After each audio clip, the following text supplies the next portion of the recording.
অনেক দিন হলো ব্লগ ছাড়ছি না আর। বাড়ির প্রত্যেকেরই প্রায় শরীর খারাপ খুব, আমার ছেলে মেয়ে, আমার হাজব্যান্ডের, আমার ভাইরা এসেছিলো তাদের। তো আজকে আমার মেয়ে স্কুলে গেছিলো অনেক দিন পর, স্কুলে একটা বই দেওয়ার কথা ছিল, তো বইটা না পেলে ওর তৃতীয় পরীক্ষাটা ভালো হবে না আর কি। সেই জন্য ওকে বললাম স্কুলে যা আজকে। আমার ছোটো ভাই আমার সাথে গিয়েছিল।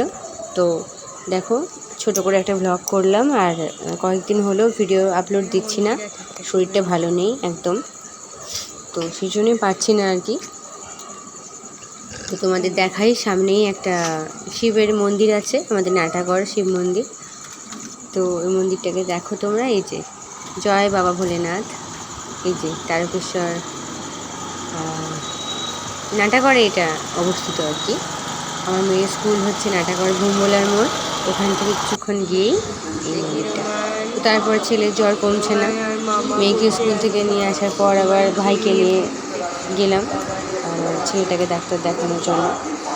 তো ওখানেই চেম্বারে বসে আছে আর কি, বুঝছে অনেক খবর টবর দেখছে ওখানকার মানুষজন যারা আছেন বসে। তো আমি ওয়েট করছি, ম্যাম এখনও আসেননি, মানে ডক্টর আর কি আসেননি এখনও। তারপর দেখিয়ে চলে এসেছিলাম দুপুরবেলা, স্নান টান করিয়ে ও এবার খাওয়া দাওয়া করবে, একটু ফোন দেখছিল।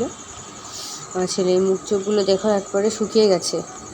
আমারও শরীর খুব খারাপ, এমনি শরীর খারাপ থেকে উঠেছি, তার মধ্যে আবার জ্বর সর্দি কাশি সবটাই ধরে গেছে। এই যে মেয়ে বসে আছে, মেয়েও খাবে, ছেলে ফোন দেখছে মন দিয়ে।